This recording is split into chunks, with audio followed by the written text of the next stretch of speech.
Question 12.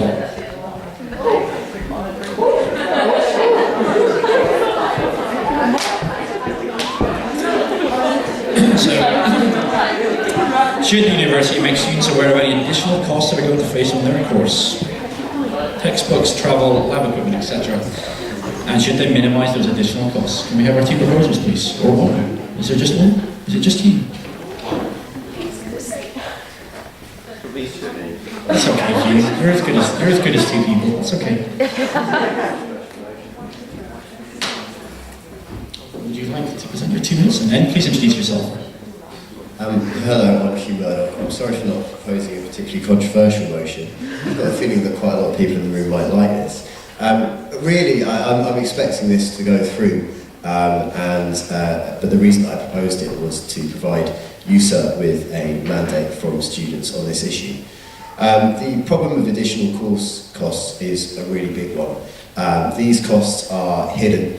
You don't know about them until you started your course. You're told about the textbooks you need to buy, the lab equipment you need, the extra travel that you're going to be doing as a result of your course. And these costs are essential. If you don't take up these costs, your grades are likely to be hit. If you don't buy the textbook, you're not able to understand the course. If you don't buy the lab equipment you need, you're not going to be able to take part in the experiments. And I think this is a real problem, because this puts an additional price on involvement in academia. This puts a price on your grades, and it's a price that is additional to the fees that you have to pay already if you're not a Scottish or EU student, and makes it harder for people to get involved. And it really makes the money a factor in getting good grades, and fundamentally hits at what USERT exists to campaign against, which is fair access to education, whatever background you come from, and whatever financial support you have. So that's why I put forward this question. I know it's not controversial. I know we're not going to have as big or an exciting debate as the two questions that we've discussed so far, but I think it's really, really important that USERT has a mandate to work on this for students and to get substantial wins from Edinburgh University on this issue. Thank you very much. So uncontentious and uncontroversial. Does anyone want to be controversial and tell Hugh he's talking rubbish? 2 questions, yes. This isn't actually, is there a way to maximise the actual money and help going towards students who properly need it, as opposed to some students who come here who perhaps can handle the costs better? Is there a way to make it not means-tested, but so it targets people who genuinely need help? So is there a way of making sure the students that need the money actually get access to the money? Yeah, I mean, I think that this has quite a wishy-washy nature to it, and it encapsulates quite a lot of problems that exist at the university.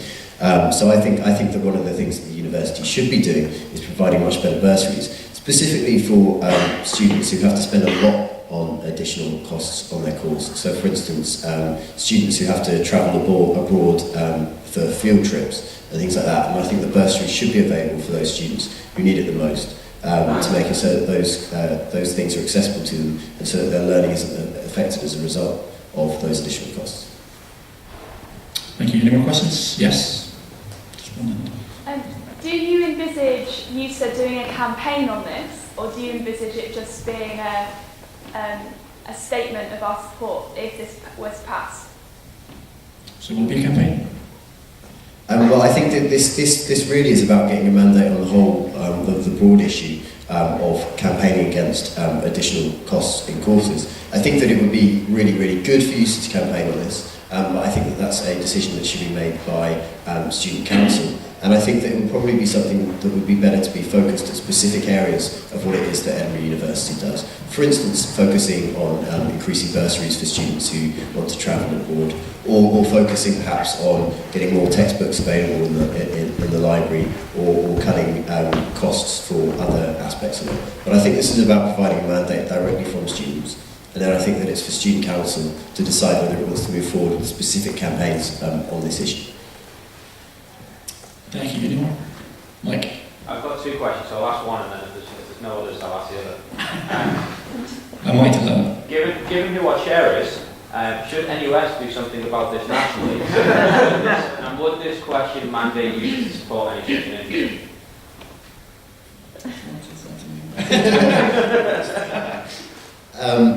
I think NUS should be doing stuff on this nationally. To be honest with you, I haven't particularly thought about what they could be doing, though from the way you asked that question, it suggests that you have thought about it. The second part of the question was? Will this mandate you to support any initiative? Yes, I would hope that it would do. I agree.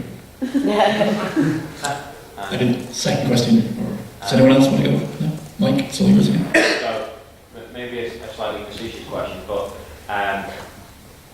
do you think there is any weight to the argument that merely making students aware of additional costs creates something of a market in which course they choose? Someone's injecting controversy into this. I like that. I think that this is recognising that these are costs that are integral to a course. And I suppose ideally you would like a library that can stock enough textbooks for everyone on that course. Ideally you would like it so that lab equipment was provided for every student on that course. And I suppose that if that's achieved, then this motion has achieved its ends. Though I think that a part of this is recognising that if the university publishes those costs, it will receive pressure from students to minimise them. And it will receive pressure from students to increase the amount of bursaries and support for students who can't afford those things and see them as a barrier to education. So I suppose that argument of marketisation can be made, but I think that there are pragmatic steps that can be made along that path. Thank you very much. And does anyone else want to ask a question on this one? No? Okay, a big round of applause for Hugh.